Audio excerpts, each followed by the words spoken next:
সবচেয়ে intelligent channel unique, আমি সাদ্দাম হোসেন আপনাদের সাথে আজ দেখাবো কিভাবে আপনি ভিসা ও মাস্টার কার্ড দিয়ে আপনি যে কোনো এটিএম বুথ থেকে টাকা তুলবেন খুব সহজে, কোনো ঝুঁকি ঝামেলা ছাড়াই। তো তার জন্য সেটা অবশ্যই আপনাকে পুরো ভিডিওটা দেখতে হবে। তো সঙ্গে থাকুন, দেখতে থাকুন। আর আমার চ্যানেলে যারা নতুন, এখনই আমার চ্যানেলে সাবস্ক্রাইব করুন, পাশে থাকা নোটিফিকেশন বেল অবশ্যই অন করে দিবেন। সর্বপ্রথম আপনি যেটা করবেন, কার্ডটা হাতে নেবেন। হাতে নেওয়ার পর সিমের মতো যে চিপটা, এটা উপরে রেখে মেশিনে দিয়ে দেবেন।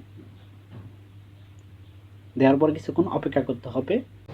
এরকম একটা অপশন চলে আসবো। অপশন চলে আসার পর ল্যাঙ্গুয়েজ সিলেক্ট করবেন। ল্যাঙ্গুয়েজ আমি ইংলিশ সিলেক্ট করলাম। ইংলিশ সিলেক্ট করার পর আপনি তারপরে এরকম একটা অপশন চলে আসবো, ইন্টার কাট করতে হবে। তাহলে ইন্টার কাট করেন। 6 সংখ্যার একটা এটিএম পিন, সেটা আপনার টাইপ করতে হবে এটিএমে। টাইপ করার পর আপনি এই কয়েক সেকেন্ড অপেক্ষা করবেন।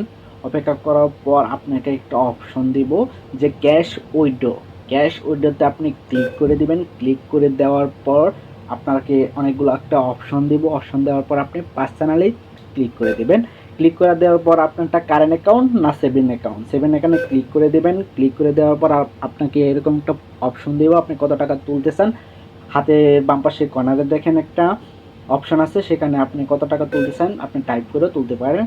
তো 1000 টাকা আমি তুলবো। 1000 টাকা টাইপ করার পর আপনাকে যেটা করতে হবে, কন্টাক্টে ক্লিক করে দেন। কন্টাক্টে ক্লিক করে দেওয়ার পর আপনার যে অ্যাকাউন্ট, অন্য কোনো এটিএম থেকে যদি টাকা তুলেন তাহলে 1 টাকা 1 রিঙ্গিত ব্যাট দিতে হয়। তো অল্প একটু অপেক্ষা করেন। তো আপনাকে কার্ড দিলে কার্ডটা হাতে নিয়ে নেন, সেভ মতো রেখে দেন, আর টাকাটা সেভ মতো রেখে দেন। তো একটা রিসিপ্ট দিব, রিসিপ্টটা আপনি নিয়ে নেন। আশা করি ভিডিওটা আপনাদের খুব কাজে আসবো। তো আপনি যদি মনে করেন যে আপনার বন্ধু বান্ধব অথবা আপনার ভাই এই জিনিসটা শেখার দরকার, তার কাছে অবশ্যই ভিডিওটা শেয়ার করে দিবেন। তো ভালো থাকবেন, আল্লাহ হাফেজ।